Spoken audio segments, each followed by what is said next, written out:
Muy buenas noches, queridos idontonautas. Les saluda su amiga Diana Montoya desde el aula virtual de inteligencia dental. El día de hoy con una nueva emisión de SABE, patrocinada por nuestros queridos amigos de COA Internacional y la Asociación Mexicana de Endodoncia, Colegio de Especialistas en Endodoncia AC.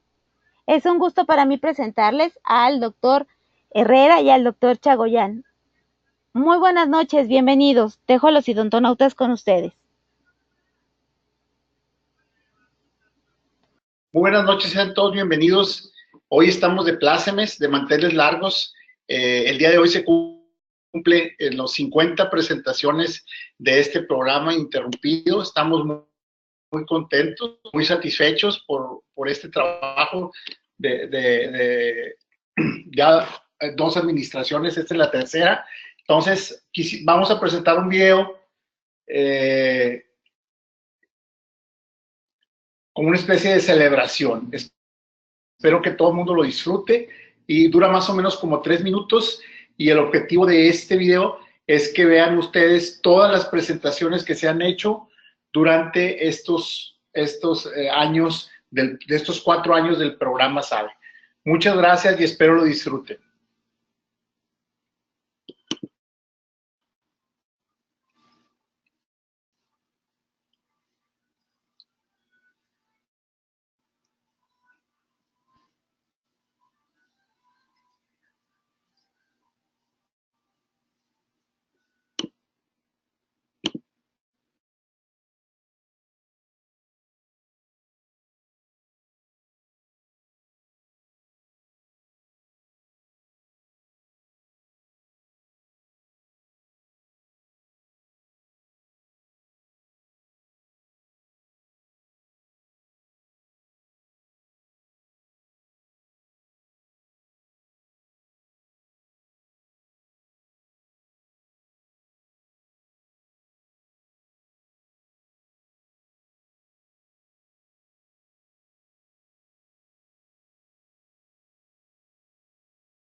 Sí, pues con esta pequeña presentación quisimos hacer un pequeño homenaje a esas 50 presentaciones de SABE y ya sin más preámbulo vamos a dar inicio. Antes de hacer la presentación de nuestro conferencista, hacemos la atenta invitación a nuestro congreso cada vez ya más cercano, el 30 de mayo al 2 de junio en Acapulco, nuestro congreso magno de la Asociación Mexicana de Endodoncia.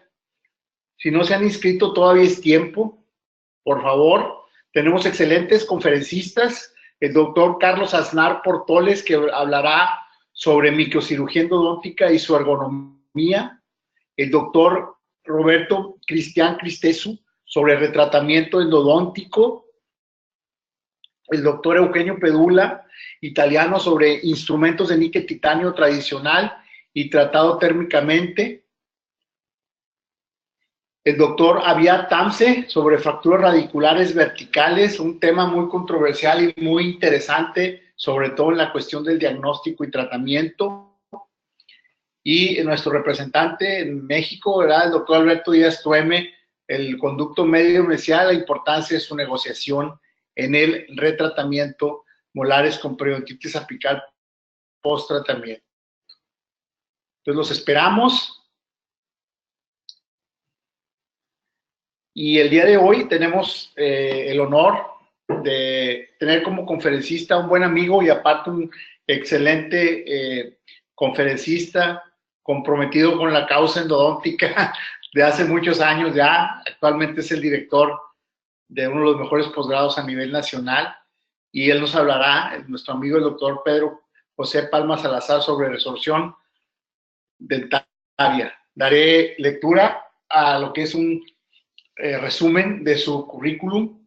Sí, el doctor Pedro Palma es egresado de la Facultad de Odontología de la UNAM, 1980. Estudió la especialidad en endodoncia y maestría en odontología en la División de Estudios de Posgrado e Investigación en la Facultad de Odontología de la UNAM, 1982-1984. Es miembro de número de la Academia Mexicana de Endodoncia desde 1984, secretario de la Academia Mexicana de Endodoncia de 1993 al 94, tesorero de la Academia Mexicana de Endodoncia de 1995 al 96, presidente de la Academia Mexicana de Endodoncia del 97 al 98, profesor titular del posgrado de endodoncia en la Universidad Latinoamericana 1986 al 98, coordinador del posgrado de endodoncia en la Universidad Latinoamericana del 94 al 98 y posteriormente del 2013 al 2014, coordinador del posgrado de endodoncia, Universidad Intercontinental, agosto del 2015 a la fecha, miembro fundador del Consejo Mexicano de Endodoncia en 1993, secretario del Consejo Mexicano de Endodoncia del 93 al 96, certificado y recertificado número 34 por el Consejo Mexicano de Endodoncia, profesor titular por oposición de la asignatura clínica integral adulto en la Facultad de Odontología de la UNAM, profesor titular del posgrado de endodoncia en la UNAM y en la Universidad Intercontinental y profesor titular de la asignatura de endodoncia de primero y segundo en la Facultad de Odontología de la UNAM, profesor titular del curso de actualización clínica en endodoncia IDAP Comesa 1995 a 2000, miembro fundador de la Asamblea de Egresados de las Facultades de Odontología AC 2005, profesor titular del curso diplomado de endodoncia Universidad Metropolitana, conferencista y profesor invitado a diferentes universidades del país y del extranjero, conferencista nacional e internacional, asistencia y participación en 170 eventos odontológicos, participando como conferencista en 250 en el país y en el extranjero,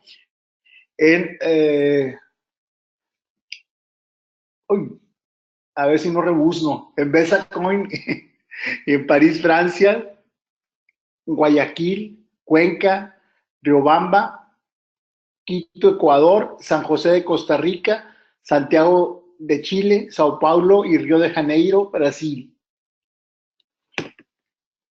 Salta, en Argentina, Suiza y en Lima, Perú. Coautor del libro Endodoncia, Ciencia y Tecnología del doctor Manuel Eduardo de Lima Machado, de la editorial Amórica.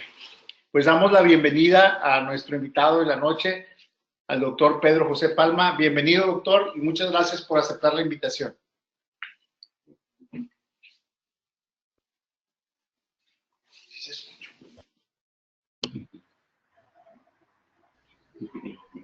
Doctor Palma, ¿nos escucha?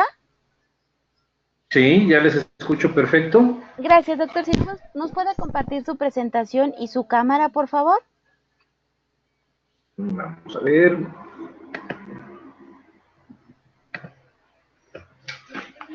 Listo, ya estamos viendo su presentación. Listo, ya tenemos imagen, doctor. Dejamos a los odontonautas con usted. Bienvenido.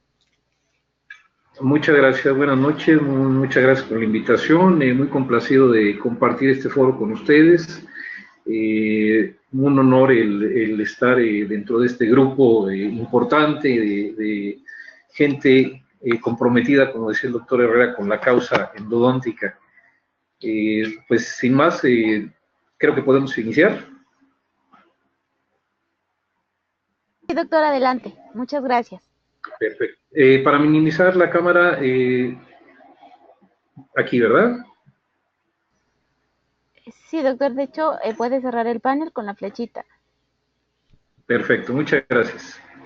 Bien, vamos a iniciar entonces con el proceso de esta noche, hablando un poquito de la resolución dentaria, consideraciones clínicas y manejo de la resolución interna y externa. La resorción, como tal, tiene varias características importantes. Permítame, porque no está pasando aquí. Está listo. La resorción es una condición asociada a un proceso fisiológico o patológico que va a producir la pérdida de una sustancia, en un tejido mineral como es la dentina, el cemento y el hueso alveolar. En esas condiciones de definición hablamos de una situación fisiológica y debemos de mencionar que la resorción fisiológica es aquella que se presenta exclusivamente por la presencia del germen del diente permanente en la segunda dentición y que en su intento por erupcionar va a causar presión sobre las raíces de los gérmenes de la primera dentición, causando precisamente este proceso de resorción. Es el único tipo de resorción que se considera fisiológica y todos los demás factores de resorción que estén presentes en boca van a considerarse patológicos. De tal manera que el proceso patológico de la resorción va a afectar a la dentina, al cemento, al hueso inclusive, al hueso alveolar o a ambos, a estos tres tipos de tejido, y la resorción dental la vamos a clasificar como interna y externa. A su vez, la resorción externa la vamos a subdividir para su estudio en reabsorción inflamatoria, reabsorción sustitutiva, que puede ser superficial, puede ser una reabsorción cervical o apical, o de origen idiopático. En 1820, Bell es el primer autor que menciona o hace referencia a esta resorción interna en una condición clínica, donde él menciona este tipo de resorción como manchas rosadas. En 1926, Montgomery habla de una hiperplasia crónica perforante de la pulpa.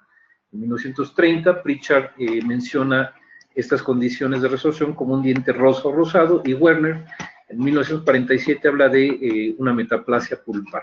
Todas estas condiciones, obviamente, en situaciones clínicas, en la actualidad el proceso de resorción es un proceso inmunológico complejo, con características multifactoriales, que no ha sido completamente estudiado ni entendido en su totalidad, puesto que este proceso de resorción interna está asociado a dientes con inflamación pulpar crónica. Lo que no se sabe es por qué algunos de estos dientes que presentan este tipo de inflamación crónica pulpar permanecen en un estado solamente de inflamación sin desarrollar la resorción, mientras que otro grupo de dientes puede presentar esta inflamación crónica en la superficie del conducto radicular, asociado siempre a una vitalidad pulpar.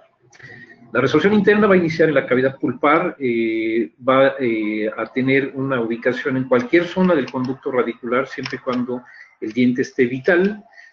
Puede iniciarse en la parte cervical, en la parte media o en la parte apical del conducto radicular. Se inicia en la parte coronaria y este llega a destruir cantidad suficiente de dentina, puede haber una translucidez del esmalte, y ahí es donde aparece esa mancha rosa o rosada como única característica clínica de estos dientes. En 1920, perdón, mencionábamos que Bell es el primero en hablar de estas condiciones de mancha rosa o rosada.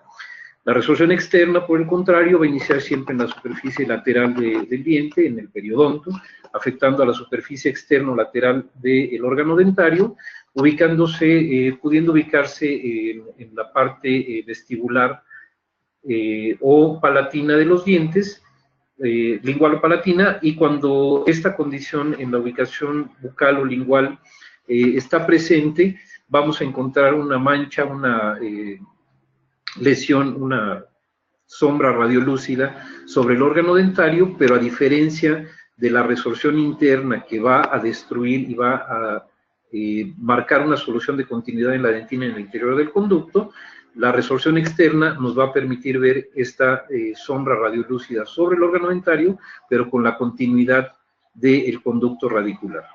Cuando aparece la resorción interna en las superficies laterales, mesiales o distales, es fácilmente identificable, y debemos de recordar que siempre va a respetar el conducto radicular. Aquí hay una imagen radiográfica de una resorción cervical invasiva, en donde vemos precisamente este tipo de resorción externa que está afectando a este canino. Un poco más adelante vamos a hablar del caso completo, en donde vemos la destrucción del tejido dentinario, parte del cemento, y vemos la integridad del conducto radicular sobre la superficie de la mancha radiolúcida. Holliker en 1873 habla de estos mecanismos de la reabsorción, asociándolo básicamente al metabolismo óseo. Él menciona que hay una asociación de células en donde están implícitas células clásticas y células blásticas, células que van a causar resorción ósea y células que van a neoformar o a compensar ese desgaste del hueso, y habla de la asociación entre las células clásticas y las células blásticas. Actualmente sabemos que el proceso de resorción dental está dado por una fusión de células que provienen del torrente circulatorio, fusión de monocitos circulantes en sangre. Estos monocitos son reclutados a un sitio donde haya presente una infección y van a transformarse en células multinucleadas que van a tener la capacidad de liberar citocinas proinflamatorias a través de las cuales se va a iniciar el proceso de resorción. Estos monocitos que se asocian para formar una célula multinucleada van a tener actividad directamente sobre el tejido mineralizado, como puede ser el cemento, la dentina o el hueso.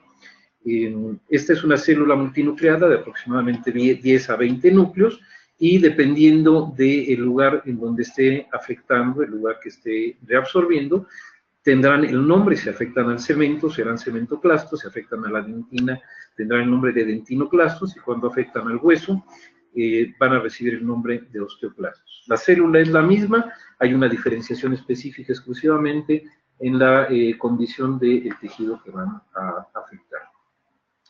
Histológica y morfológicamente, los osteoclastos y los odontoclastos, tienen propiedades enzimáticas similares. Son grandes células multinucleadas que van a presentarse en una zona de reabsorción óseo-dental, en lo que se llama las lagunas de Hauschip.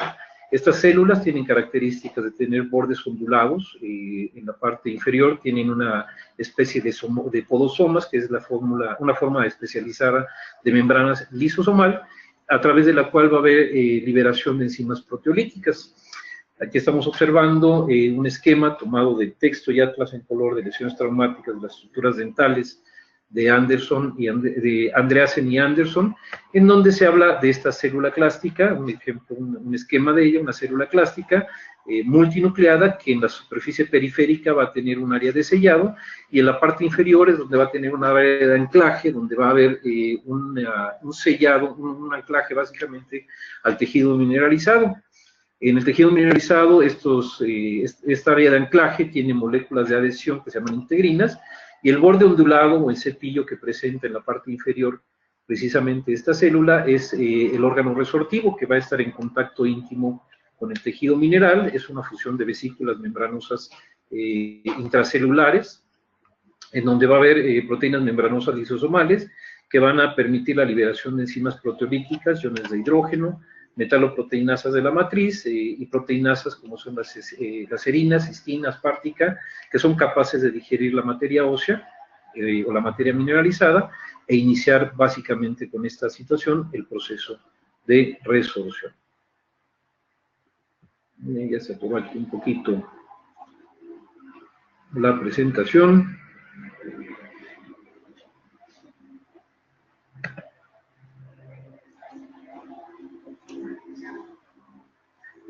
Se detuvo la presentación.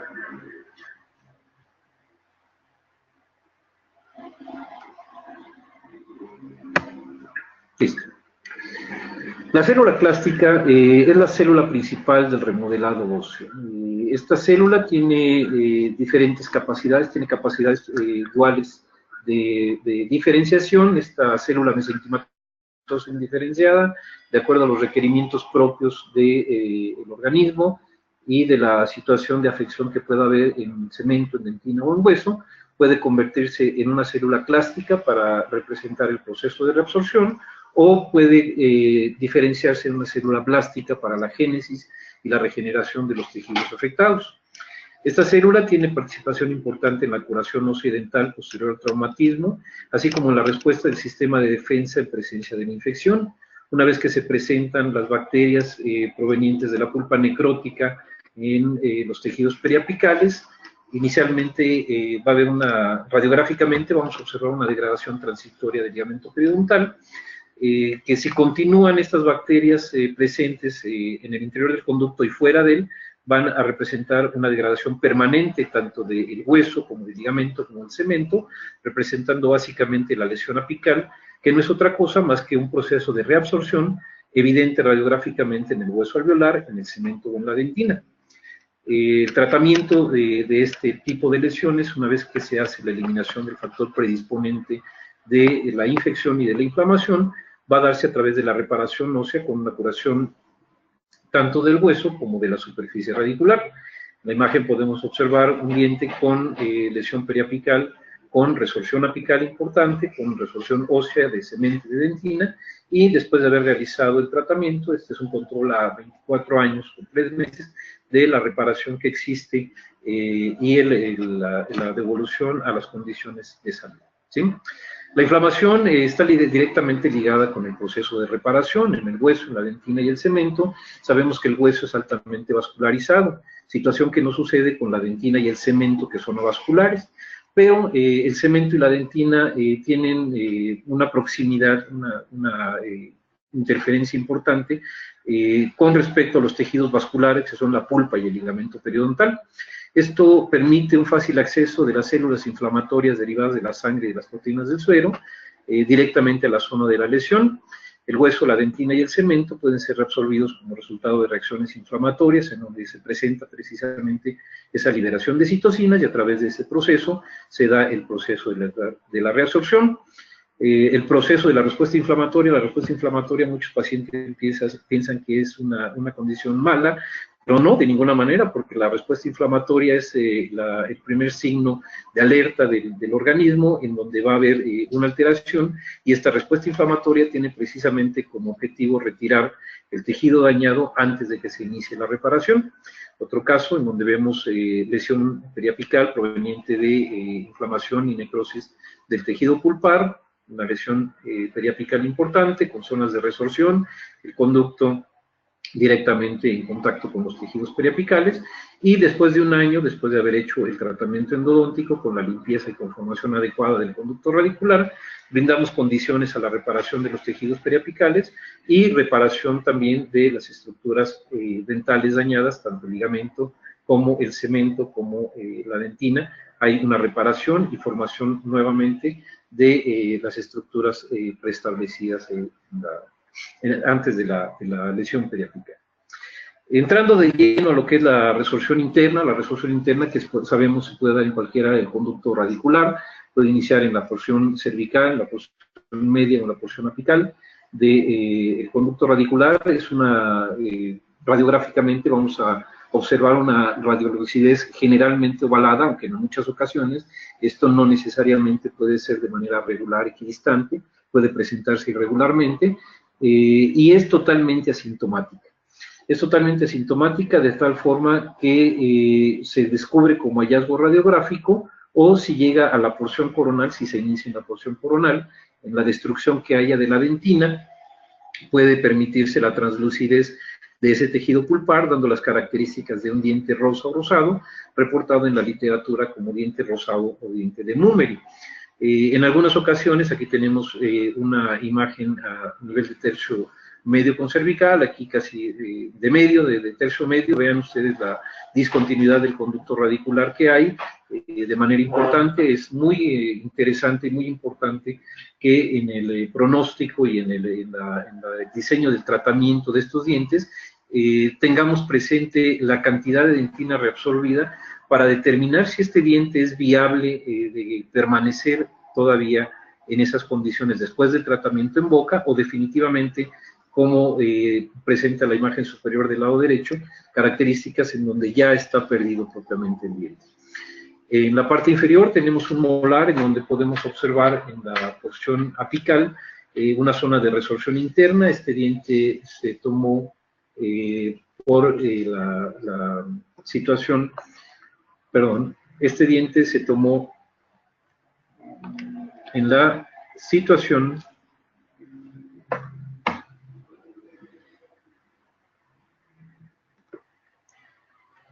listo. Este diente se tomó en una situación de un preclínico, y a la hora de tomar las radiografías observamos una zona de resorción apical, en donde la pregunta de los alumnos aquí es ¿por qué se da esa resorción apical si el diente está íntegro? Desconocemos las condiciones en las que fue extraído este diente, y muy probablemente alguna condición de enfermedad periodontal avanzada con resorción de cemento pudo haber causado precisamente la entrada de factores irritativos a nivel pulpar, y en esta zona se da precisamente esa resorción interna, ¿sí?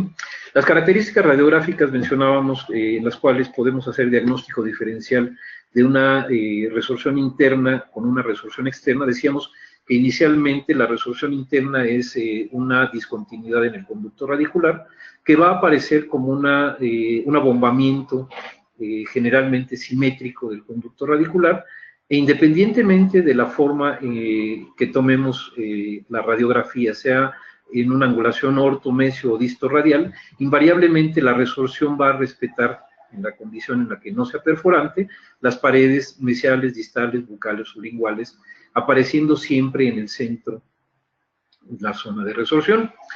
La resorción interna. La resorción externa, por el contrario, vamos a observar esa imagen radiolúcida sobre el órgano dentario, pero vamos a ver la integridad y la continuidad del conducto radicular. En tomas ortorradial, mesiorradial o distorradial, podemos, en estas dos últimas, en la mesiorradial y en la distorradial, podríamos ubicar perfectamente bien en qué pared está ubicada la resorción. Si nosotros seguimos la regla de Clark, o la regla del objeto bucal, que nos menciona que el objeto más cercano a la película se va a mover siempre en la misma dirección que el cono, y hacia el lado opuesto el objeto que se encuentre por vestibular, podemos hacer un diagnóstico diferencial de la zona en donde está ubicada precisamente esa resorción. Por otro lado, la resorción interna, en las variaciones de la angulación horizontal, vamos a ver que tiene la posibilidad de moverse la resorción, que en la vista ortorradial pudiera estar ubicada en el centro, hacia la parte mesial o hacia la parte distal de los conductos radiculares. La resorción interna requiere de un proceso de vitalidad. Siempre se va a dar exclusivamente en donde hay vitalidad, pero va a haber un factor predisponente de necrosis parcial en la región coronaria que va a representar el estímulo para que se establezca precisamente el proceso inflamatorio y las células clásticas. Apical a la lesión, a esa lesión, va a haber un flujo, debe de haber un flujo sanguíneo viable, que es el que va a proveer precisamente de esas células clásticas. Aquí hay un estudio de Shannon Patel y Domenico Ricucci y colaboradores, en donde menciona precisamente, hay una referencia de este diente, un diente que presenta necrosis pulpar, necrosis parcial del tejido. Vemos hacia el interior de la zona de necrosis, del conducto radicular, la zona de necrosis, con la presencia de bacterias, y apical a esta zona de necrosis, la viabilidad y la vitalidad del conducto radicular permite precisamente la permanencia de estas células plásticas que vamos viendo aquí a mayor aumento en cada una de estas imágenes, cómo se presenta esa zona de resorción, las lagunas de resorción y la dentina, los túbulos dentinarios afectados en estas condiciones.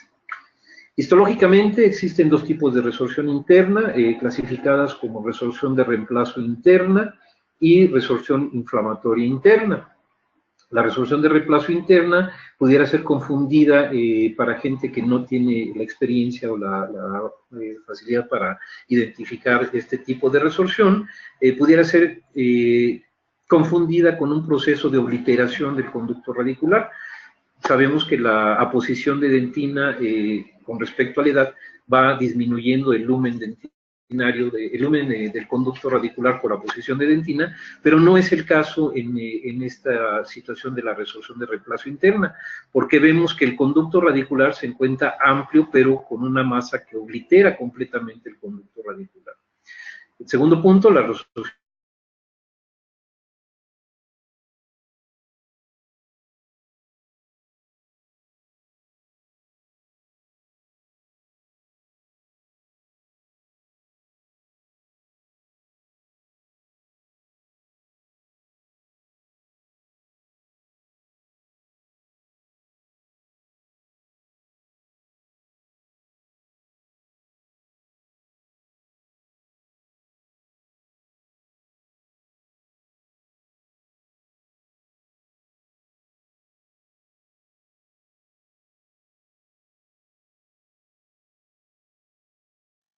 por reemplazo interna está causada por inflamación leve del tejido pulpar, asociada a una pulpitis irreversible crónica o a una necrosis parcial del tejido pulpar.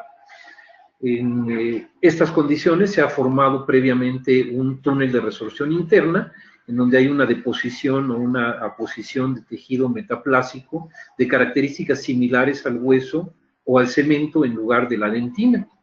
Generalmente estas condiciones se encuentran relacionadas con fracturas radiculares, coronales a fracturas radiculares, pero también pueden verse posterior a luxaciones, y puede producir la obliteración total del conducto radicular por un tejido similar, de características histológicas similares al hueso esponjoso. Por otro lado, la resolución inflamatoria interna está asociada también a procesos multifactoriales, en donde hay persistencia de inflamación crónica pulpar, puede estar asociada a traumatismos, relacionada igualmente a procedimientos endodónticos, como pueden ser pulpotomías con hidróxido de calcio, y básicamente a procedimientos odontológicos mal realizados, considerados procedimientos iatrogénicos.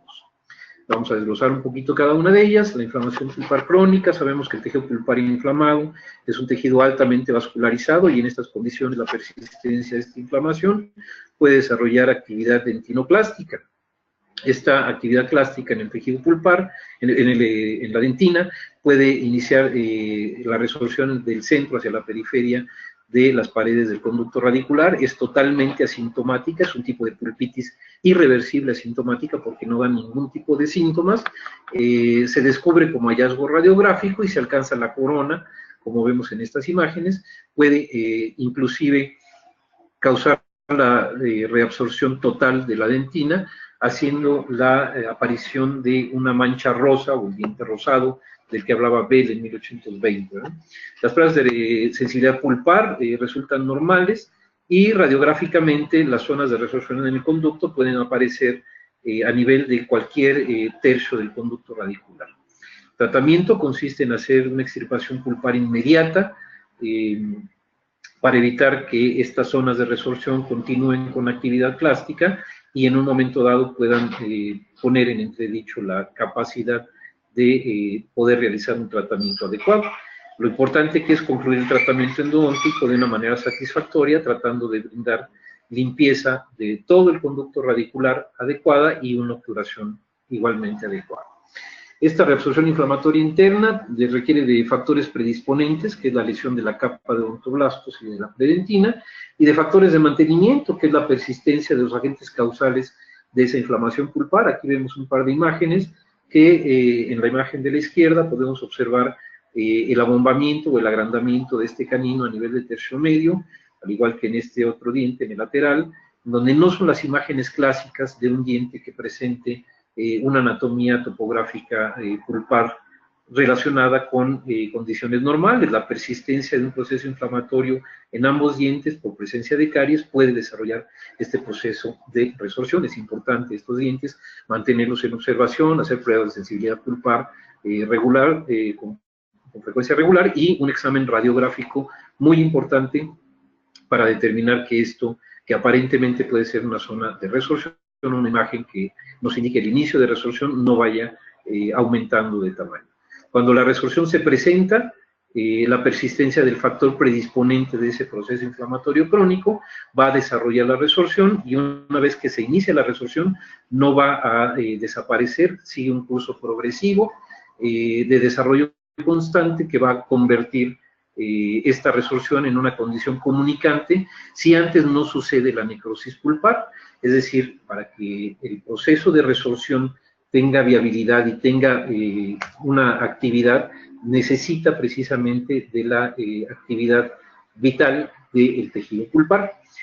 Las zonas coronales a esta zona de resorción pueden presentar necrosis pulpar, pero mientras exista un flujo sanguíneo a nivel periapical que permita esa viabilidad de células inflamatorias en el tejido pulpar, va a continuar el procedimiento, el proceso de resorción, ¿sí?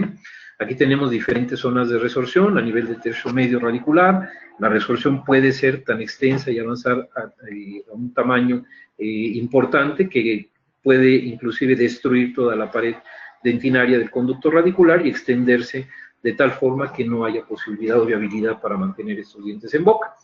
El ejemplo que habíamos visto inicialmente de la resorción apical de este molar, asociada muy probablemente a procesos de enfermedad periodontal avanzada, en donde hubo denudación del cemento, exposición de la dentina, y a través de los túbulos dentinarios o deltas o conductos apicales, laterales o accesorios, la posibilidad de ingreso de bacterias como factores predisponentes de manutención, de mantenimiento del proceso inflamatorio. Los casos en los que la resorción inflamatoria interna sufre necrosis pulpar, se va a detener el proceso de resorción, ¿sí? Es decir, en estos casos que estamos viendo en las imágenes radiográficas, ya hay evidencia de lesiones periapicales, en las cuales estas lesiones periapicales nos dan a suponer la necrosis total del conducto, de la vitalidad pulpar, y en estos casos está detenido el proceso de resorción. En estos casos, lo importante ya no es la actividad resortiva que se ha detenido por la necrosis pulpar, solamente lo importante a considerar aquí es ver la posibilidad de hacer tratamiento de conductos, casos como este, que es una destrucción extensa, destrucción ya importante de las paredes de dentina del conducto radicular. Difícilmente el pronóstico es favorable. Caso como este, que vamos a ver un poco más adelante, una resorción interna que abarca toda la parte coronaria, abarca tercio medio y cervical radicular. Vemos una lesión periapical y una lesión lateral que nos hace suponer la presencia de un conducto lateral o accesorio. Lo importante de determinar aquí es la posibilidad de tener acceso a este conducto radicular para poderlo limpiar, preparar, desinfectar y obturar de la manera más factible, hermética y tridimensionalmente para brindar condiciones a la reparación de los tejidos periapicales.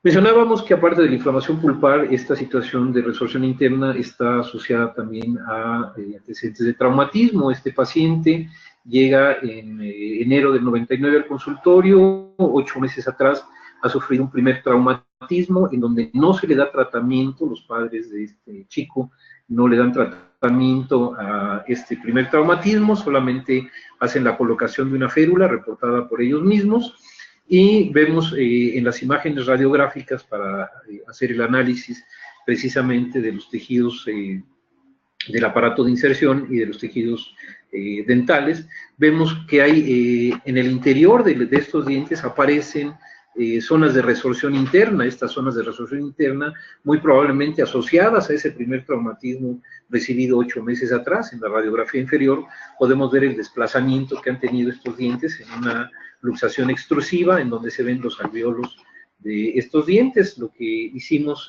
lo que se procede a hacer en estas condiciones es una ferulización, exclusivamente la ferulización inicial para tratar de brindar condiciones a la reparación de los tejidos periodontales, y 10 días después observamos las condiciones favorables en la reparación de los mismos. Desgraciadamente para el paciente y para nosotros, porque no pudimos tener ya seguimiento con ellos, el paciente no regresó ni siquiera a que se le retirara la férula, ¿verdad?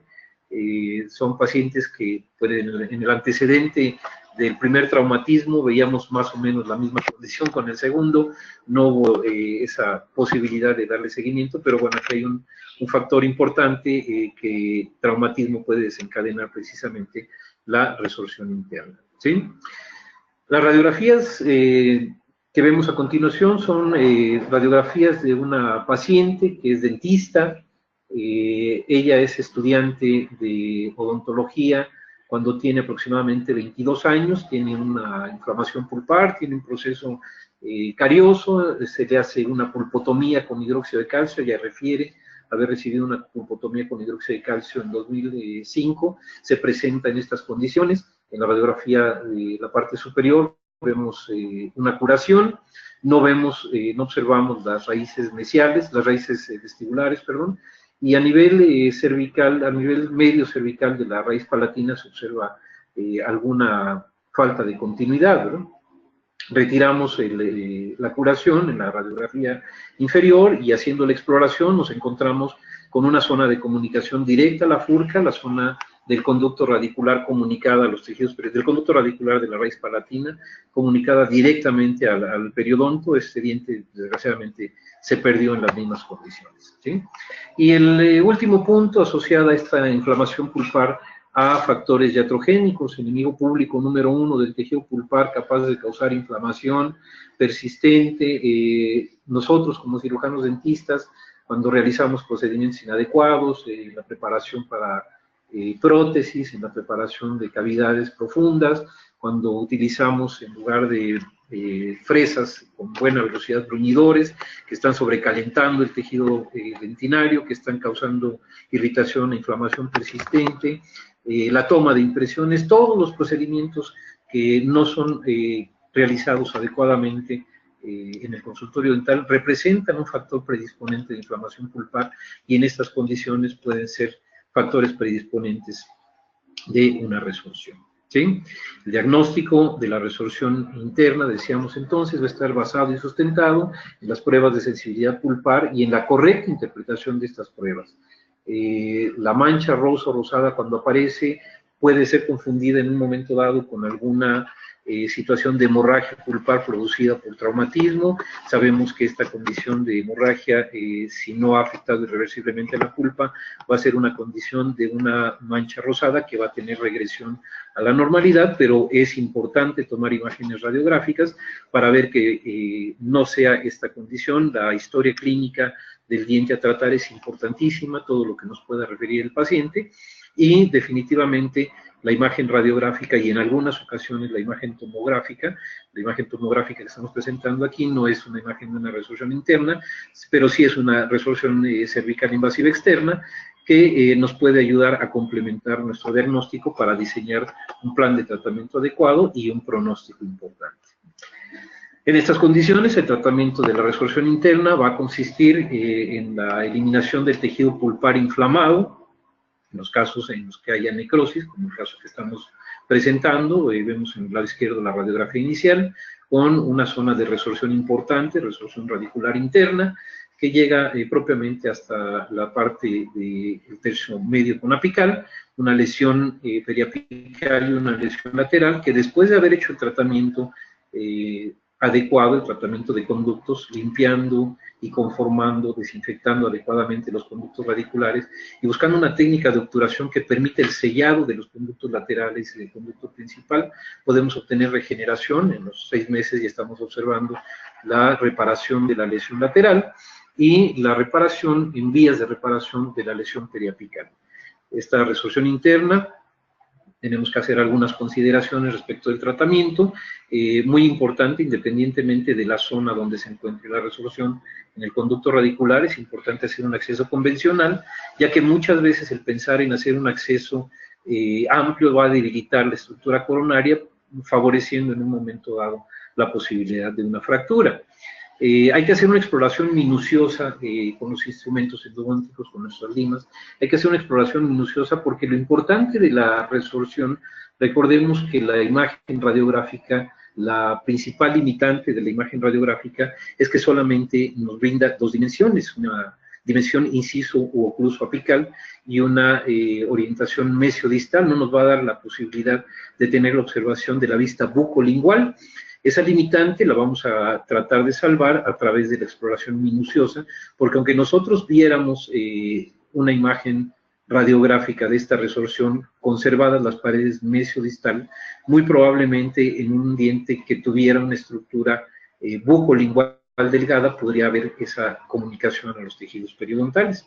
De esta forma es importante hacer una exploración minuciosa para ver si existe la perforación. Si la resorción es perforante, es conveniente hacer una irrigación durante el procedimiento. Si el diente es viable para conservarse en boca, la irrigación debe realizarse con lechada de hidróxido de calcio. Si no es perforante, tenemos la posibilidad de hacer una irrigación sin ningún problema con hipoclorito de sodio. Recordar en esta situación que la pulpa inflamada va a producir una hemorragia intensa al momento de hacer la extirpación pulpar.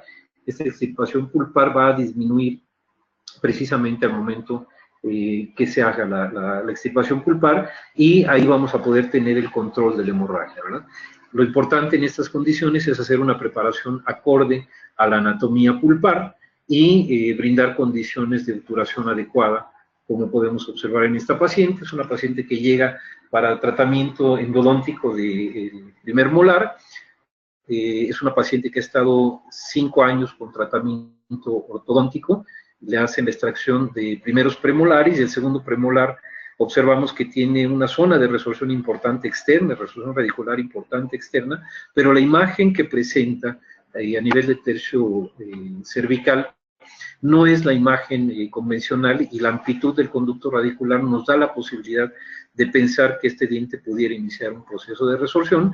De esta manera se hacen pruebas de sensibilidad pulpar y se determina hacer la extirpación pulpar con la obturación del conducto radicular, en donde vemos en la parte media y cervical precisamente un abombamiento de esa zona del conducto radicular.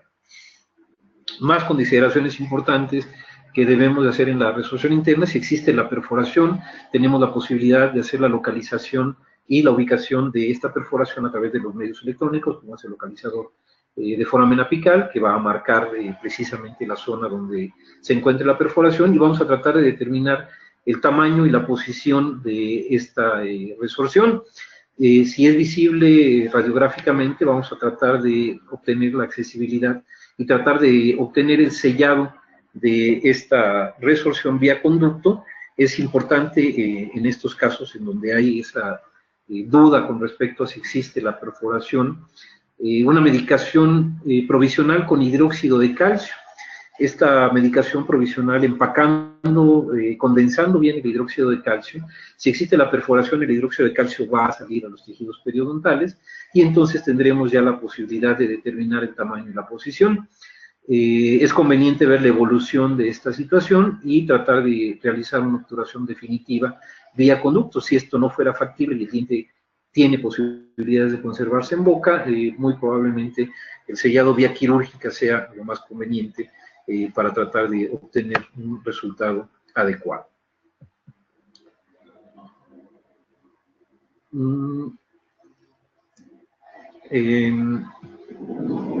Dentro de estas consideraciones, ya se detuvo aquí, listo. Dentro de estas mismas consideraciones, decíamos, la medicación provisional con hidróxido de calcio nos permite ver si existe en esas zonas de perforación, esas zonas de comunicación a los tejidos periodontales. El caso que estamos presentando es un caso de un diente con resolución interna, una resolución amplia, en donde se hace la determinación de la longitud de trabajo, la amplitud del conducto radicular, la limpieza y conformación, la irrigación activada con ultrasonido para permitir precisamente que llegue a nuestra zona de resolución la irrigación, y una vez que se ha concluido el procedimiento, la medicación con hidróxido de calcio nos permite en un momento dado, a través de la condensación, valorar si existe esa comunicación a los tejidos periodontales. Si no existe la comunicación, se limpia, se hace el procedimiento convencional y obtenemos la obturación del conducto radicular para brindar condiciones a la reparación de los tejidos periapilares. Básicamente, esto es el procedimiento que realizamos en los casos de resolución interna. La evaluación de la radiografía y de la imagen tomográfica nos puede ayudar definitivamente en la posibilidad de determinar un pronóstico de este diente. Respecto de la resolución externa, decíamos que la resolución externa, al contrario de la resolución interna, va a iniciar en el periodonto, afectando a la superficie externa o lateral del diente. Mencionábamos que cuando esta resolución está presente en las caras vestibulares o en las caras palatinas, la identificación a través del cambio en la angulación horizontal puede ayudarnos a determinar precisamente en qué cara está ubicada, la cara vestibular o la cara palatina o la cara lingual de los dientes, y cuando afecta las superficies laterales es fácil identificarla porque se va a presentar sobre la superficie mesial o distal de estos dientes. En los casos donde esta resolución está ubicada a lo largo o periféricamente a la lesión, vamos a recordar que tenemos la posibilidad de ver la continuidad del conducto radicular a través de la zona radiolúcida que presenta esta resolución. Hay una radiografía que nos muestra una resolución interna importante, donde ya el diente está propiamente perdido, y decíamos que la resolución externa podemos dividirla para su estudio en dos condiciones: en resolución inflamatoria. Aquí está un proceso inflamatorio periapical en donde vemos una resolución ósea, una resolución de cemento y una resolución de dentina a nivel apical, o una reabsorción sustitutiva en donde el tejido que ha sido sustituido por las células clásticas, por las células de resorción, va habiendo una posición ósea, una posición de hueso, y este tipo de resorción se le llama reabsorción sustitutiva.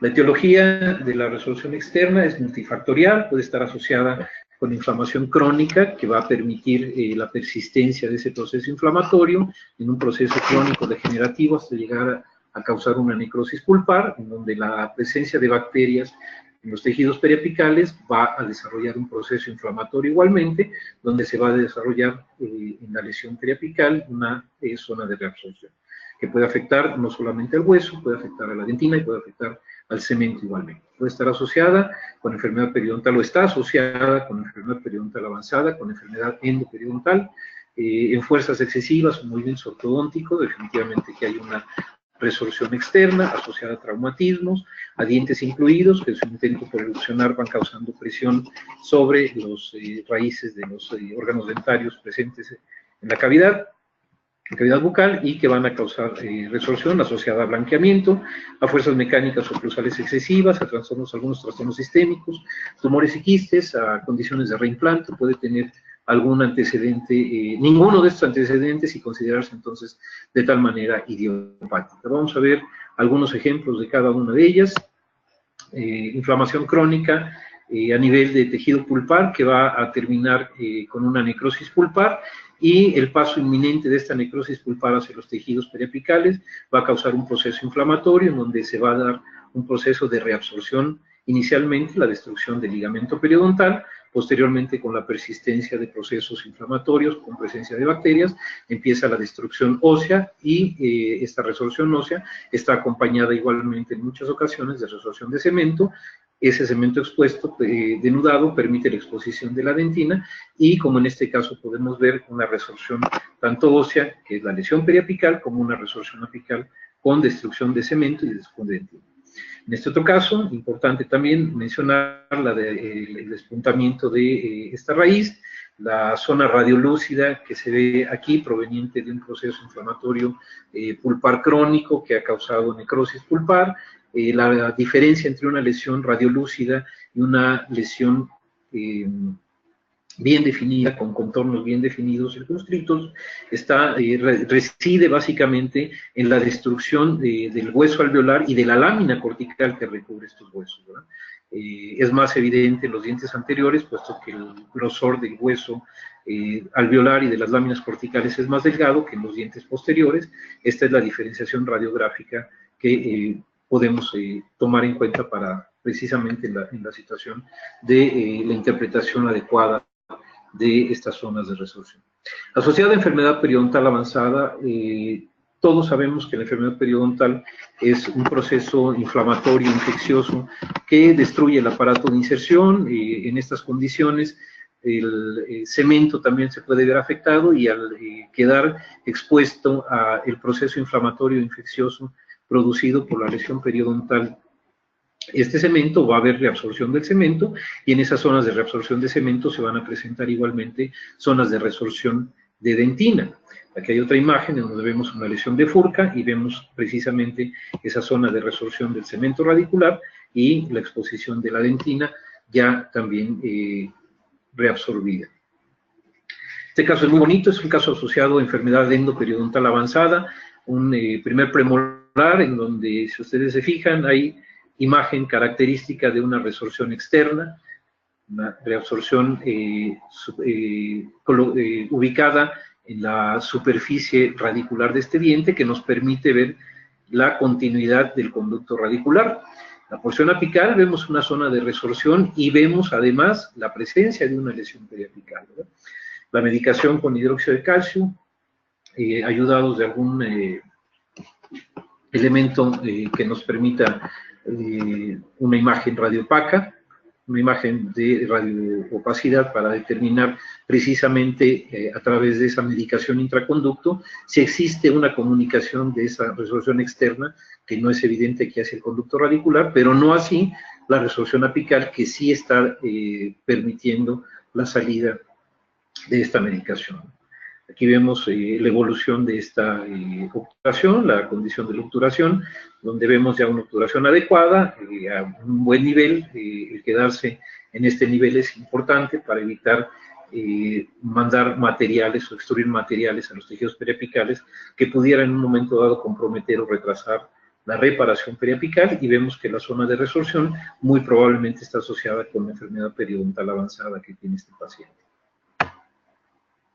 Este otro caso, un caso muy interesante que llegó con nosotros hace ya algunos años, en el 95. Esta paciente, soy el dentista número 10 que ha visitado ella, ha visitado a 4 endodoncistas, a 4 periodoncistas, a un endoperiodontólogo, y no ha obtenido una respuesta satisfactoria. Llega con nosotros al consultorio solicitando una valoración. Hay resorción importante, hay una zona de lesión periapical, lesión en Furca, zonas de resorción en el conducto radicular, zonas de resorción en las raíces mesiales y distales, zonas de resorción en el primer molar igualmente, dientes con inflamación y necrosis. La paciente acepta el tratamiento, se está jugando su última carta, como nos dice ella.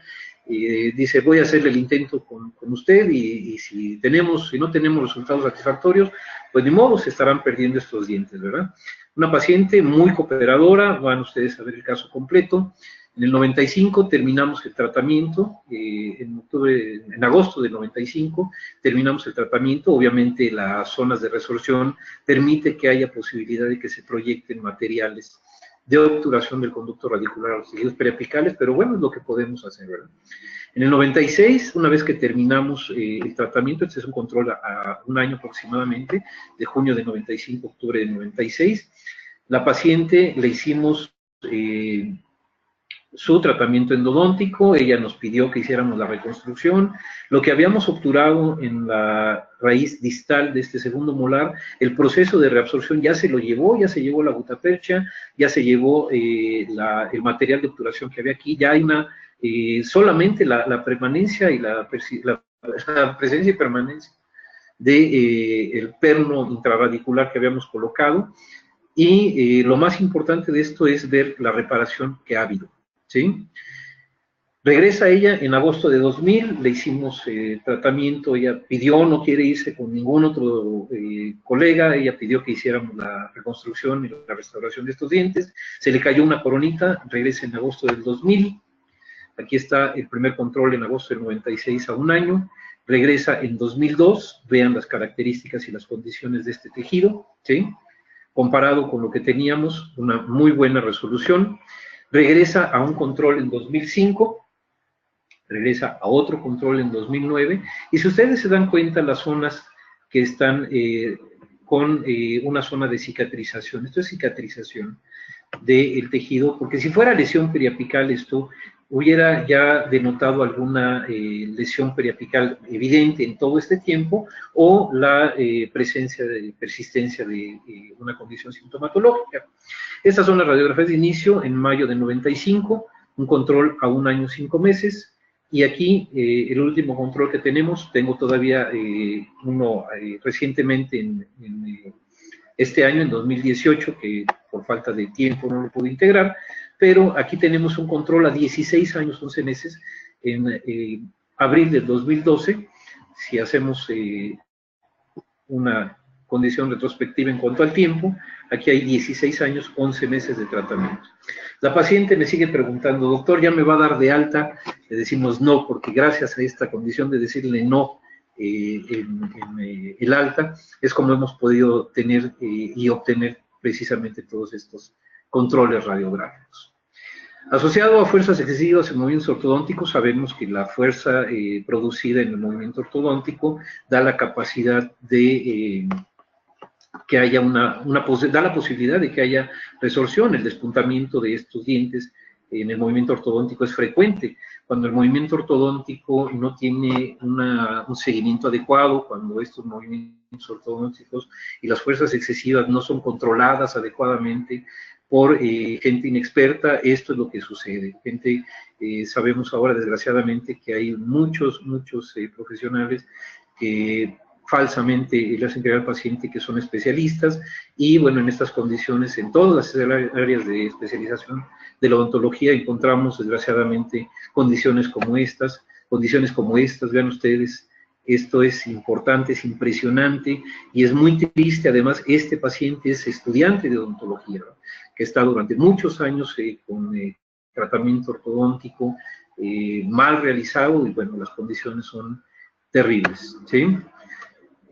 Asociado a traumatismos, el trauma de diferentes condiciones puede causar igualmente resorción, puede causar resorción sustitutiva, puede causar resorción inflamatoria, y estas condiciones es importante valorar estos casos para ver la posibilidad de permanencia de los dientes en boca.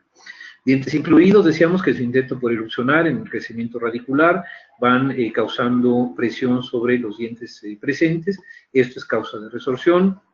Los dientes incluidos, que en un momento dado tenemos que hacer diagnóstico diferencial para saber si están afectando las zonas radiculares de los dientes contiguos. Es importante poder hacer un diagnóstico diferencial a través de imágenes radiográficas. Esta imagen radiográfica que vemos en la parte superior nos muestra la presencia de un tercer molar que aparentemente está causando resorción sobre la raíz distal del segundo molar, utilizando una película dentoalveolar como si fuera una película oclusal, haciendo que muerde el paciente, y colocando el cono del aparato de rayos X por debajo del maxilar, podemos obtener esta imagen en donde estamos viendo que la sobreposición de imagen aquí asemejaría una zona de resorción. En esta radiografía, por llamarla de esa forma, oclusal dentoalveolar, nos permite ubicar perfectamente bien tanto la posición bucalo-lingual del diente retenido como su localización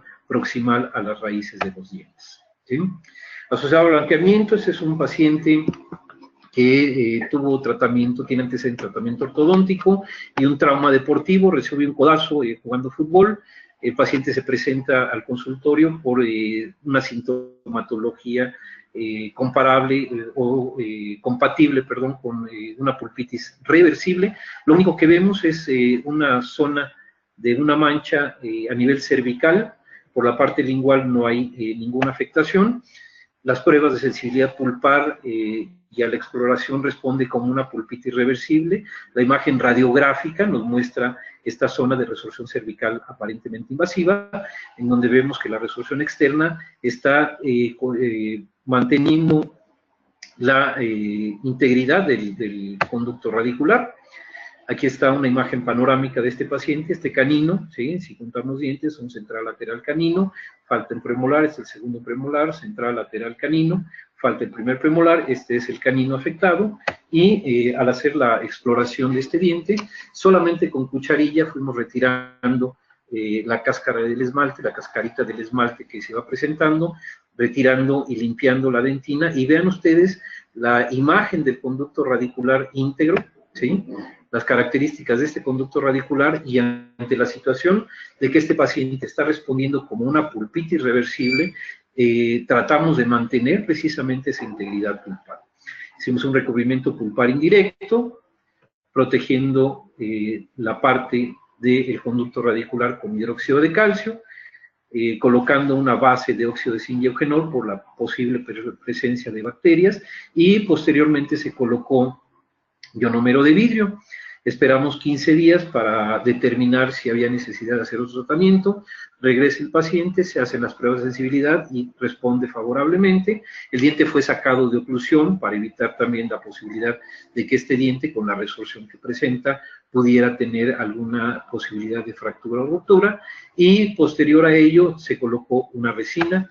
Ahí tenemos el caso inicial en febrero de 2014 y un control a agosto de 2017, el año pasado.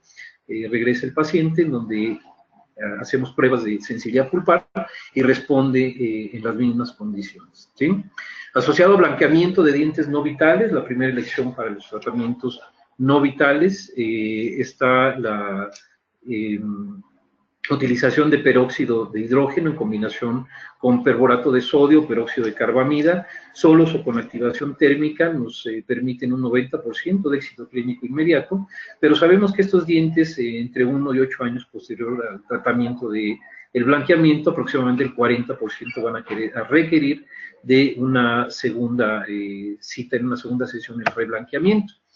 Existe una hipótesis por parte de Haytersen, que es una de las personas más abocadas al estudio de la resorción cervical, y la hipótesis que él menciona es que el peróxido de hidrógeno va a aumentar la permeabilidad de los túbulos dentinarios, facilitando la penetración en repetidas exposiciones de este peróxido a los tejidos periodontales.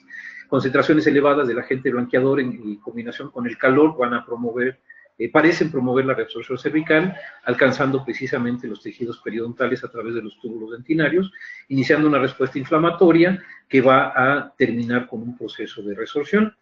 En este estudio de Haytersen menciona él que el 27% de los dientes que fueron utilizados en este estudio para blanqueamiento interno presentaron reabsorción cervical, pero el 27% estaba asociada con condiciones de traumatismo. Aquí vemos precisamente la amplitud, por otro lado, la amplitud del conducto radicular, que una vez que se inició el proceso de blanqueamiento, esta amplitud pudiera en un momento dado, junto con la permeabilidad de los túbulos dentinarios, dar la posibilidad de esa resorción, ¿sí? Asociado a fuerzas mecánicas oclusales excesivas, aquí vemos un paciente, el paciente es español, vive 6 meses en México, 6 meses en Madrid, tiene un puente que le colocaron hace 25 años, menciona él, en donde el anclaje intrarradicular es lo que permanece exclusivamente en este diente. La condición de resorción con fuerzas mecánicas oclusales excesivas, al igual que en este, vean ustedes el plano de oclusal del impacto de los antagonistas, como ha causado precisamente esta destrucción de los tejidos de soporte del diente que en un momento estuvo ahí, ¿verdad? Trastornos sistémicos como hipoparatiroidismo, hiperparatiroidismo, conéctame por favor, el síndrome de Turner, calcinosis, son condiciones importantes que en un momento dado pueden causar igualmente resorción. Y la resolución idiopática, aquella que es producida sin causa aparente, ¿verdad? Donde todos estos pacientes que te presentan resolución externa, no en el análisis, en la referencia, en los antecedentes, no mencionan ninguna condición que pudiera ser determinante para el proceso de resolución. Asociados a reimplante, aquí tenemos dientes asociados a reimplantación, en donde hay un factor predisponente de esta situación de resorción, una reimplantación con una obturación retrógrada exclusivamente, sin tratamiento de conducto, la resorción. Este es el caso de un paciente que presenta sintomatología en alguno de estos dientes al momento de tomar la radiografía. Preguntamos la historia y nos mencionan que este diente tuvo un traumatismo, lo reimplantaron con una obturación retrógrada, no sabemos por qué inversa la gutapercha en estas condiciones. El diente posteriormente se cayó como un diente temporal, porque hubo reabsorción total de la raíz en la ausencia de este diente. Se requiere el uso de una prótesis y al paso del tiempo, en la sintomatología de estos dientes, nos tomamos esta radiografía y nos encontramos con esto, ¿no? El caso de otro traumatismo con necrosis, con luxación, subluxación y resorción apical. Este diente reimplantado también presenta zonas de reabsorción, otro diente reimplantado, y aquí un diente que fue reimplantado con tratamiento de conductos. Ahí vemos los restos que quedan de la gutapercha exclusivamente, ¿verdad? Ahí un reimplante. Asociado con este reimplante llega el paciente, ya le habían hecho el reimplante anteriormente, pero no habían hecho ningún tipo de tratamiento. Determinamos longitud de trabajo, la medicación con hidróxido de calcio, resolvemos el problema inflamatorio inicialmente, y posteriormente se hace la obturación al cabo del tiempo, en donde se ha podido obtener una buena respuesta al tratamiento de conductos. Caso de reimplante, decíamos este diente con necrosis pulpar y presencia apical crónica. Después de un traumatismo, este diente sufre necrosis pulpar con reabsorción radicular externa. Es el diente que fue reimplantado por la madre del paciente, que es dentista también. Y este diente presenta pulpitis irreversible con reabsorción apical. Se inicia con el tratamiento de conductos de lateral, que no tiene ningún problema. En una cita posterior se hace el tratamiento del diente que fue reimplantado, que presenta esta resolución externa ya comunicada con el conducto radicular, la obturación con medicación en base a hidróxido de calcio, que nos permite ver la salida del hidróxido de calcio. Controlado el proceso inflamatorio, infeccioso y doloroso, decidimos hacer la obturación del diente con gutapercha convencional. El otro diente que había sufrido subluxación, determinamos longitud de trabajo, tenía pulpitis irreversible, decidimos hacer la obturación en la misma sesión, y aquí tenemos controles. Esta es la radiografía inicial, un control a 1 año y 4 meses, control a 7 años, control a 12 años con 10 meses y un control a 13 años con 9 meses, en donde el proceso de reabsorción está detenido, el mantenimiento de estas condiciones es excelente, la lesión periapical amplia completamente reparada, y el mantenimiento y sobre todo la integración de la función de este paciente. Otro caso, no me voy a tener mucho por falta de tiempo aquí, donde se hace el mismo procedimiento, la medicación intraconducto, con una pasta lentamente reabsorbible, que nos permita condiciones a la reparación de los tejidos periapicales. 4 meses después, la reparación o las vías de reparación de la lesión y el sellado apical adecuado con formación de tejido a nivel periapical. Otro caso igualmente, en donde hay una resorción externa importante en la raíz distal de este molar, se hace la determinación de longitud de trabajo, la eliminación del factor predisponente de la inflamación y de la infección, se obtura, y en 2002, en marzo de 92, perdón, fue como dejamos a esta paciente. Esta es la radiografía inicial, como llega a ella, el primer control en marzo del 90, un primer control 2 años después, y la paciente se pierde hasta 2015, cuando llega en estas condiciones. Ya habían metido mano en el tratamiento que habíamos hecho inicialmente, habían tratado de corregir esta situación que no tenían por qué hacerla. La resorción ahí está todavía, pero 25 años después este diente que ya habían tocado, hubo necesidad de quitar esta corona, y al momento de entrar a esta raíz para ver qué había ahí, había un algodón en contacto con los tejidos periapicales. A este diente ya le hicimos radicectomía, ya le hicimos semisección. Vamos a repetir este tratamiento para poder anclarnos de este segundo molar y de la raíz mesial de este diente para tratar de mantenerlo en boca todavía, ¿sí? Otro paciente que se presenta en septiembre de 89, porque se le cae la amalgama de este segundo premolar, tomamos una radiografía y nos encontramos con el primer molar, con una necrosis pulpar, zona de resorción importante, una lesión periapical importante, procedemos a hacer el mismo procedimiento, la medicación, la obturación, y aquí hay controles a 24 años, 3 meses de la zona de reparación, septiembre de 89, 24 años, 3 meses después, aquí está reparado completamente y sobre todo integrado a la función, ¿sí?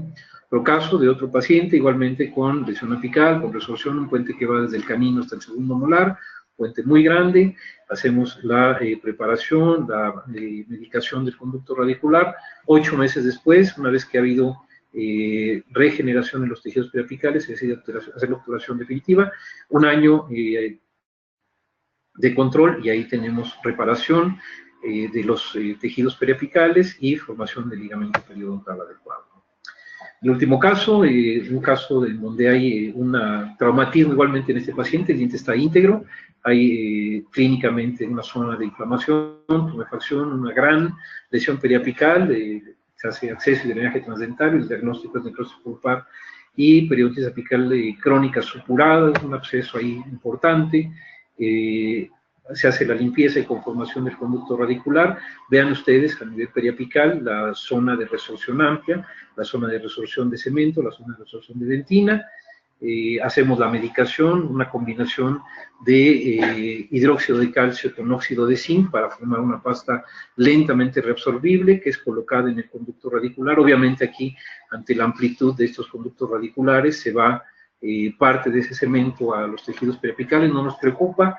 Aquí está en un inicio, 3 semanas después, 9 semanas después, 6 semanas, 12 semanas después, y aquí un control de la evolución a 6 meses y a 1 año y 4 meses, ¿sí? Finalmente, los criterios de evaluación de éxito y fracaso del tratamiento que debemos de considerar son criterios clínicos, radiográficos e histológicos. El criterio clínico va a estar sustentado en la ausencia de sintomatología, en la consistencia de los tejidos blandos, que debe ser una condición normal, y sobre todo la integración a la función. Este es un criterio clínico a considerar las posibilidades de éxito. El criterio radiográfico, vamos a hacer la evaluación de la lesión posterior al tratamiento. Si en los lugares donde no había lesión periapical se desarrolla al paso del tiempo esta lesión periapical, desde luego que eso es un fracaso. En los casos que estamos viendo aquí, el desarrollo de la lesión, cómo ha ido en franca reparación de los tejidos periapicales, esto determina el éxito del tratamiento. Y finalmente, el criterio histológico es un criterio que no podemos determinar con certeza a través de una toma histológica, porque sería un absurdo tomar una muestra histológica para ver si hay ausencia de células inflamatorias, pero hablamos precisamente de la correlación del criterio clínico y radiográfico para determinar el éxito histológico, porque lo primero que se afecta en una lesión periapical es la condición histológica. Y si al paso del tiempo en nuestro criterio clínico y en nuestro criterio radiográfico hemos obtenido éxito, definitivamente que el criterio histológico está sustentado también en ese éxito histológico. Bien, pues muchas gracias por su atención. Creo que estamos en buen tiempo cubriendo esto con el tiempo preciso de 1 hora. Es poco el tiempo para poder hablar de todo esto que es importante e interesante de evaluar. Espero que haya sido de su interés. Muchas gracias por su atención y creo que estamos abiertos para las preguntas. Muchas gracias. Muchísimas gracias, doctor Pedro José Palma, por esta interesante información que nos compartió el día de hoy. Agradecemos a nuestros queridos amigos de COA Internacional, quienes patrocinaron esta conferencia. Doctor Enrique Chagoyán, ¿quiere que pasemos a la sesión de preguntas y respuestas? Con mucho gusto. Doctor Herrera. Perdón, doctor Herrera. Sí, ¿Quiere que pasemos Podemos a la entregar, sesión? sí, podemos entregar el reconocimiento y luego pasar a la sección de preguntas y respuestas. Claro que sí, doctor. En como este ustedes, sí. momento le voy a ceder los privilegios de presentador. Si nos puede compartir su pantalla, por favor. Gracias.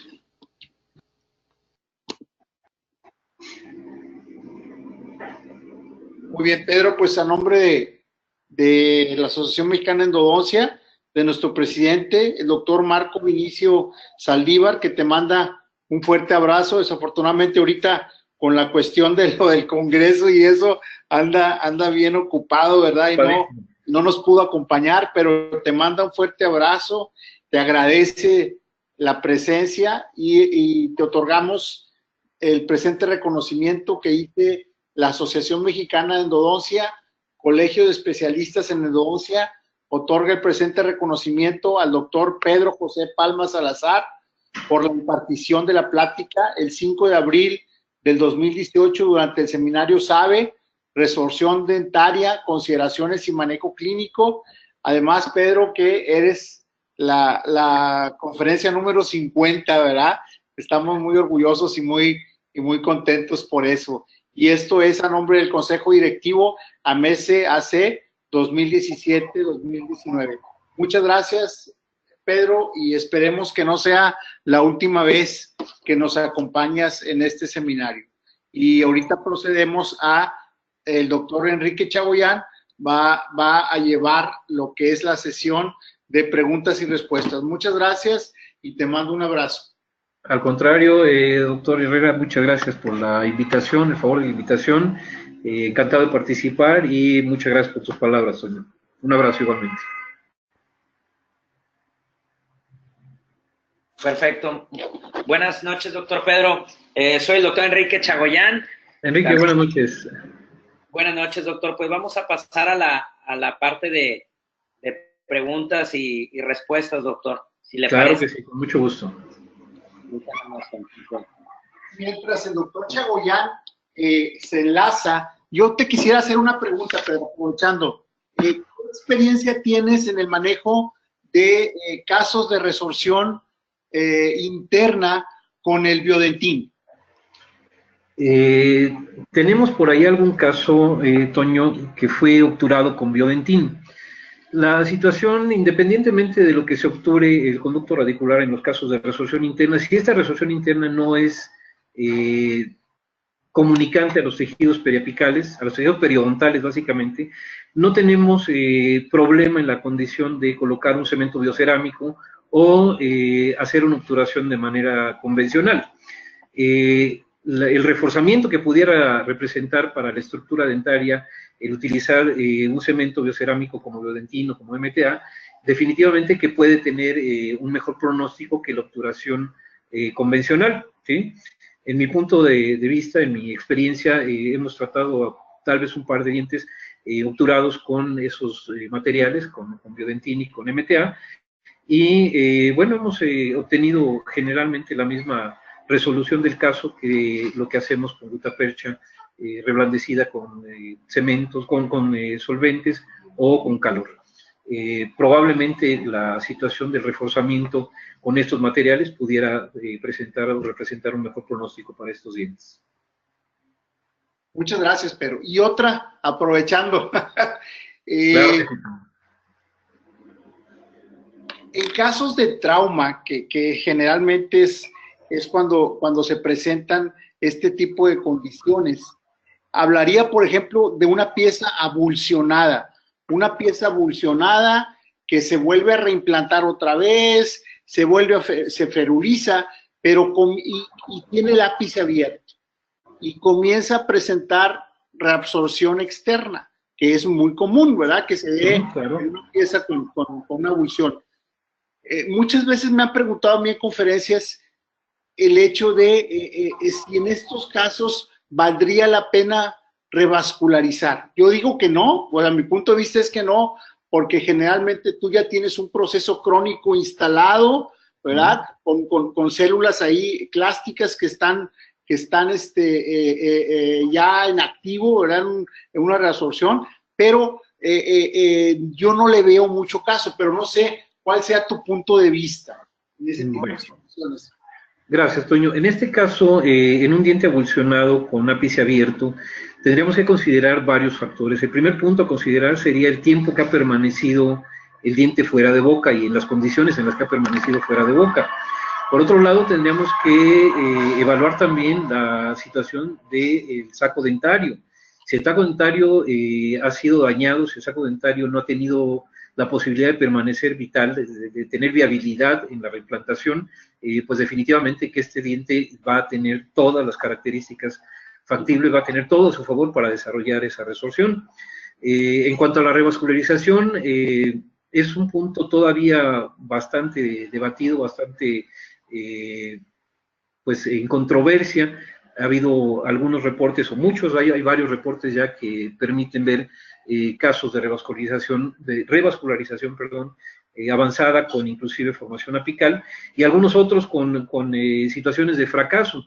Creo que lo importante aquí es determinar cuáles son las condiciones en las que se va a reimplantar el diente, pero sobre todo la viabilidad del saco dentario y el daño del ligamento periodontal, que puede representar básicamente esto, la posibilidad de desarrollo hacia un tratamiento exitoso.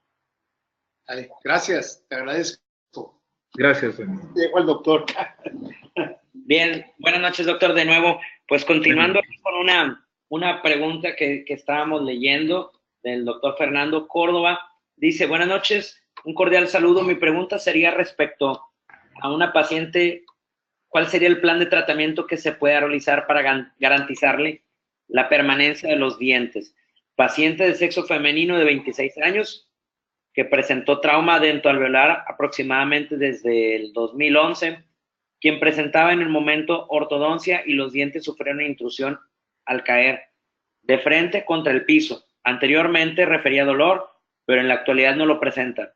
Continuó tratamiento de ortodoncia con la misma ortodoncia, logró posicionarlos y lo mantuvo en controles.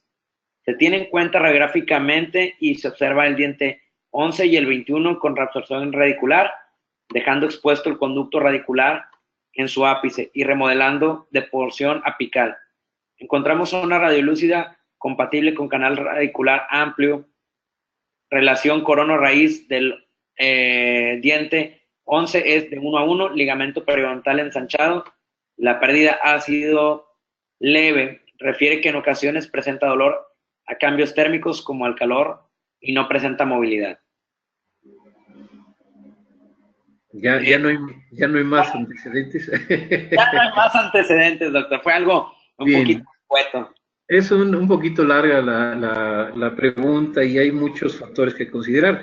El primero, si sufrió una luxación intrusiva, lo primero que se debe de haber hecho por parte del ortodoncista es tratar de reposicionar esos dientes en la mejor condición, poco a poco, en la intención de que si había la posibilidad de atención inmediata, reposicionarlos en su lugar hubiera sido la mejor opción, pero no sabemos qué tiempo, no describe el doctor qué tiempo pasó entre el accidente y la reposición de estos dientes y cuánto tiempo tardaron en alinearlos.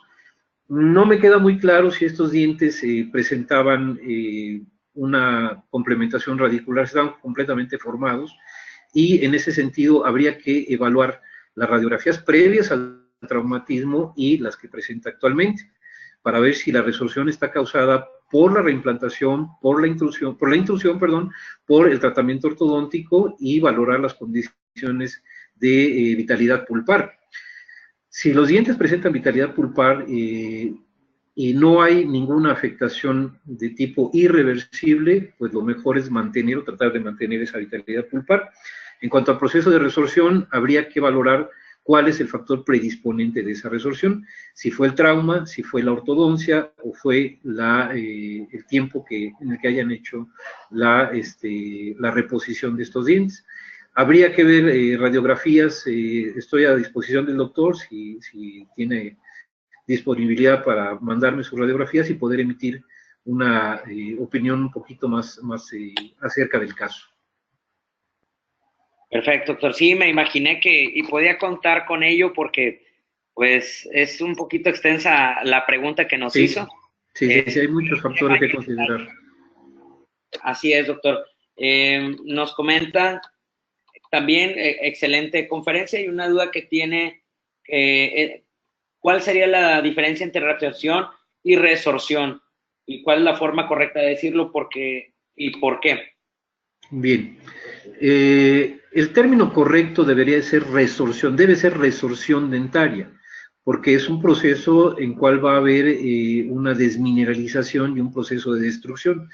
Reabsorción, semánticamente, quiere decir volver a absorber, ¿sí? En realidad el proceso indistintamente se maneja en la literatura como resorción o como reabsorción. En algunos libros, si buscan ustedes resorción, no van a encontrar resorción, pero sí van a encontrar reabsorción, y en algunos otros van a encontrar solamente el proceso como resorción. Lo manejamos indistintamente, haciendo esa acotación de que el proceso, considero que el nombre real, el nombre correcto es resorción dental. Muchas gracias, doctor. También el mismo doctor nos pregunta que le gustaría saber qué técnica de obturación utiliza para la resorción interna. Para la resorción interna, lo importante aquí es determinar las condiciones del conducto radicular, y en base a la anatomía que presente hay que buscar tratar de rellenar todo el espacio del conducto. Generalmente, si nos permite la viabilidad un cono maestro para llegar a la porción apical, hacemos la obturación con gutapercha con un cono maestro en la porción apical, y después la zona de resorción, la zona de resorción la manejamos con gutapercha reblandecida por solventes o calor, tratando de hacer un reblandecimiento de la gutapercha para rellenar precisamente todos los defectos del conducto radicular. Perfecto, doctor. Muchas gracias. El doctor Oscar Blanco le manda muchos saludos y excelente conferencia. La doctora Minerva Velázquez, le mandamos un gran saludo, que estuvimos contactándonos ahora en estos días por correo electrónico, y dice que en la resorción externa, ¿a cuántos milímetros del término del conducto radicular debemos sellar? Bien, en la resorción externa quiero entender que se refiere a una resorción apical. Hablar de milímetros es una condición arbitraria, porque tenemos que evaluar a través de la exploración y a través de la imagen radiográfica hasta dónde está presente esta resorción. Si recordamos, una de las limitantes radiográficas importantes, que es la imposibilidad de tener una tercera dimensión, es importante tratar de determinar en dónde termina el conducto, porque puede ser que la zona de resorción apical esté presente hacia la cara vestibular, pero esté presente la pared palatina del conducto, dando una falsa imagen de que el diente pudiera tener una terminación del conducto radicular más allá de donde se presenta la zona de resorción. Entonces, los localizadores apicales nos dan una buena determinación de la zona donde estamos trabajando dentro del conducto y cuando empezamos a tocar ya los tejidos periapicales. El uso de localizadores apicales en estos casos de resorción es imprescindible, y otro punto que nos puede ayudar si no contamos con un localizador, el uso de puntas de papel esterilizadas para determinar precisamente a través de la medición del conducto radicular en dónde puede estar la terminación del conducto en la parte de la resorción. Al momento en que metemos la punta y sale ya manchadita, quiere decir que ya estamos en los tejidos periapicales. Ahí habría que retraer un poco retroceder un poco en la obturación, pero creo que el uso de localizador es una herramienta auxiliar importantísima e indispensable para estos casos de resorción. Muchas gracias, doctor. De parte de nuestro presidente de la Asociación Mexicana de Endodoncia, Colegio de Especialistas en Endodoncia, Marco Vinicio Saldívar, felicito ampliamente a mi estimado amigo doctor Pedro Palma por su amable participación en SABE, y de nuevo le manda sus grandes felicitaciones. Muchas gracias y éxito para Marco y todo su equipo de trabajo, que seguramente nos veremos en Acapulco para festejar el éxito del evento. Es correcto. Y bueno, tenemos otra pregunta, doctor. Quería preguntar si ha manejado casos de resorción con MTA y si percibió cambios de coloración creado por el MTA.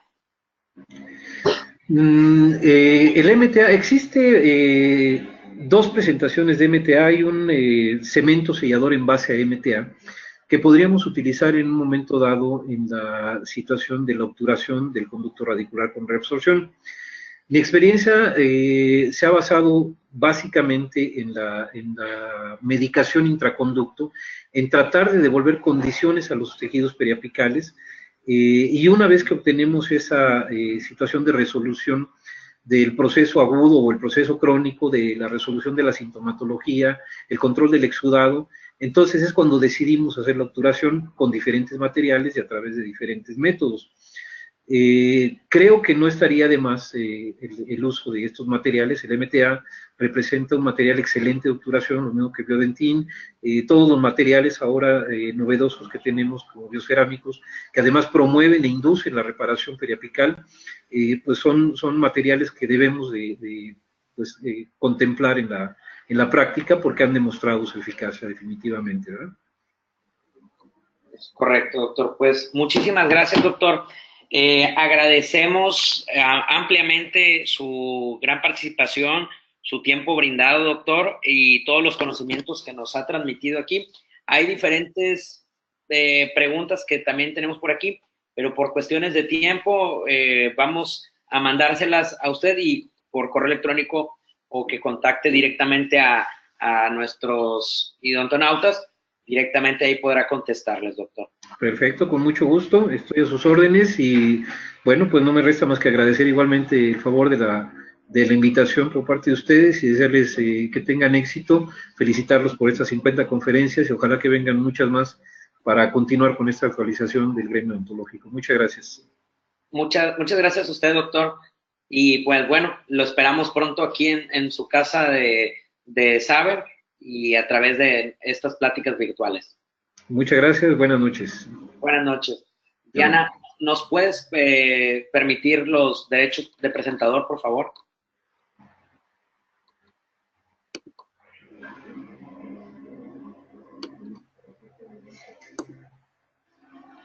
Muchas gracias. Y bueno, no olvidando nuestra siguiente videoconferencia del módulo 51, vamos a tener a nuestro gran amigo, el doctor Edgar Hugo Trujillo Torres, con su tema tratamiento de emergencia en endodoncia. Va a ser el próximo jueves 3 de mayo del 2018 a las 9 de la noche. Unas 3 semanas antes de nuestro congreso en Acapulco. Así que lo vamos a tener por aquí en compañía. Y bueno, aquí un poquito de su currículum y recordándoles a todos los que requieren los puntos para certificación del Consejo Mexicano de Endodoncia, el valor de cada plática, recordando que es de .5, tienen que enviar la solicitud al correo de sabeamc@gmail.com. ¿Qué tienen que anotar ahí? El nombre completo de cada uno de ustedes, la fecha y la plática a la cual asistieron, y mencionar si es miembro de la Academia Mexicana de Endodoncia o de la Asociación Mexicana de Endodoncia. Habíamos tenido unos problemas ahí técnicos, ya hemos estado contestando a través del correo y pues agradecemos su confianza y su estancia aquí con nosotros. Diana, tienes los derechos ahora sí para poder despedir aquí a nuestros panelistas. Muchísimas gracias. Gracias a ustedes, queridos idontonautas. Les recordamos que con su conexión en la plataforma GoToWebinar se acredita directamente su CADI y lo verán reflejado en máximo 48 horas. Y a quienes nos hacen favor de acompañarnos vía Facebook o YouTube, les pedimos por favor ingresar a www.inteligenciadental.com/CADI. Aquí podrán acreditar su constancia de asistencia digital, modificar sus datos si así lo requieren e imprimir la relación de los CADIs que tienen acreditados hasta el momento. Queremos agradecer a nuestros queridos amigos de COA Internacional, al doctor Pedro José Palma por esta interesante información, a la Asociación Mexicana de Endodoncia, Colegio de Especialistas en Endodoncia AC. Muchísimas gracias. Queremos agradecerles a ustedes, queridos idontonautas, que se conectan de todo nuestro país y de países hermanos latinoamericanos. Fue un verdadero placer recibirles el día de hoy en esta su aula virtual I+D en el ciberespacio. Les agradecemos mucho su tiempo, confianza y preferencia. Nos encantará encontrarles próximamente en esta su aula virtual para que disfruten de las interesantes conferencias que tendremos en vivo para ustedes. Se despide su amiga Diana Montoya. Que tengan una excelente noche. Hasta pronto.